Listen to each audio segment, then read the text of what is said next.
श्री स्वामी समर्थ मित्रांनो, कर्जाने तुम्ही हैराण झाला आहात का? खूप डोक्यावर कर्ज झाला आहे.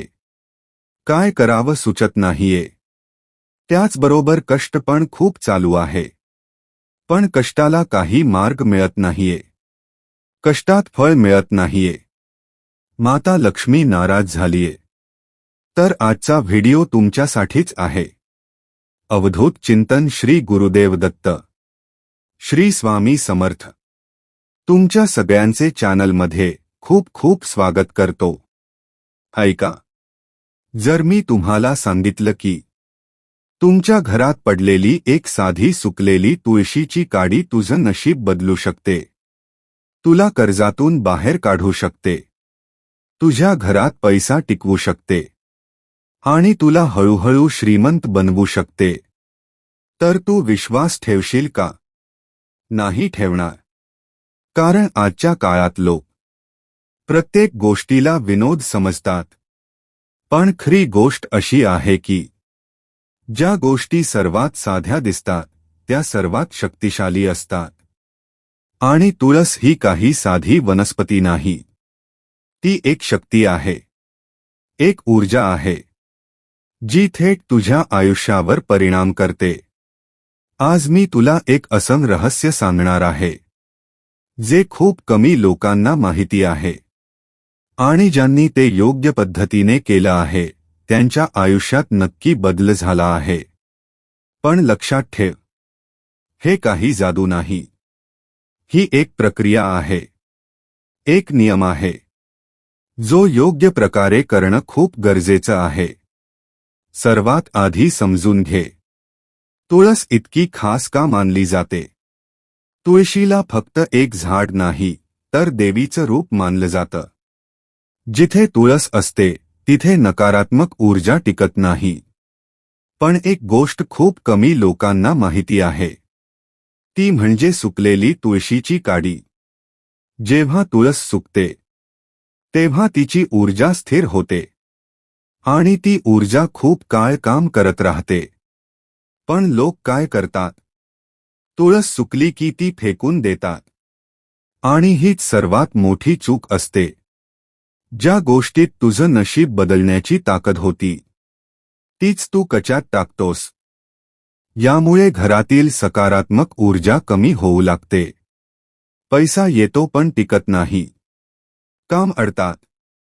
मन अशांत राहतं. मग करायचं काय? तुझ्या घरात तुळस सुकली की तिला आदराने बाहेर काढ. तोडू नकोस. हळूवार काढ. सुकलेल्या काड्या छोटे तुकडे कर. ते करताना मनात भावना ठेव, ही ऊर्जा आहे. आता हे तुकडे एका स्वच्छ कापडात बांध आणि जिथे पैसे ठेवतोस तिथे ठेव. यामुळे काय होईल? हळूहळू त्या जागेची ऊर्जा स्थिर होईल. पैसा टिकायला लागेल. अनावश्यक खर्च कमी होतील. अडकलेली कामं सुरू होतील. पण लक्षात ठेव, हे एक दिवसात होणार नाही. महत्वाचा नियम, लोभाने केलंस तर काहीच होणार नाही. श्रद्धा आणि शांत मनाने केलंस तरच परिणाम मिळेल. तू हे पूजाघरातही ठेवू शकतोस. लाल कापडात बांधून एका कोपऱ्यात ठेव. यामुळे घरातील आध्यात्मिक ऊर्जा वाढते. मन शांत होतं. सर्वात योग्य दिवस गुरुवार आणि शुक्रवार. सकाळी आंघोळ करून स्वच्छ कपडे घाल. तुळशीची काडी हातात घे. डोळे बंद करून भावना ठेव, माझ्या आयुष्यात स्थिरता आणि समृद्धी येत आहे. दिशा खूप महत्वाची आहे. उत्तर दिशा पैसा, पूर्व दिशा ऊर्जा. या दोन दिशांमध्ये ठेवल्यास सर्वोत्तम परिणाम. हळूहळू तुला बदल दिसतील. खर्च कमी होतील. नवीन संधी मिळतील. उत्पन्नाचे मार्ग खुलतील. पण काही चुका टाळ. वारंवार जागा बदलू नको. मजेत करू नको. घाण जागेत ठेवू नको. घराचं वातावरण खूप महत्वाचं आहे. जर घरात भांडण, नकारात्मकता असेल तर कोणताही उपाय काम करत नाही. एक सूक्ष्म संकेत. जुन्या गोष्टी संपायला लागतील. काही सवयी बदलतील. काही नाती बदलतील. हे वाईट नाही. ही शुद्धीकरणाची प्रक्रिया आहे. एक छोटी सवय. दररोज त्या जागेकडे पाहून म्हणा, माझ्या आयुष्यात स्थिरता आणि समृद्धी येत आहे.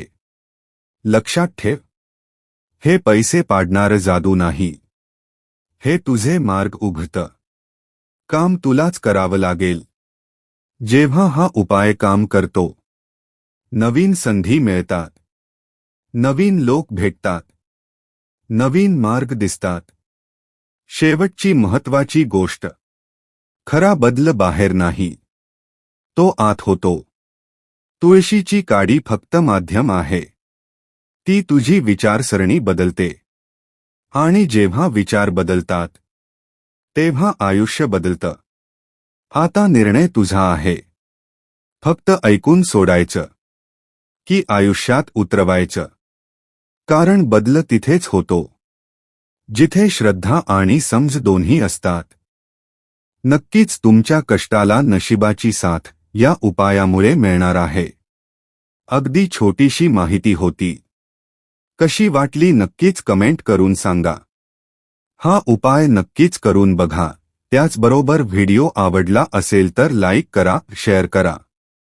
चॅनलवर तुम्ही नवीन असाल तर चॅनलला सबस्क्राईब करायला विसरू नका. आनंदात रहा. धन्यवाद. श्री स्वामी समर्थ.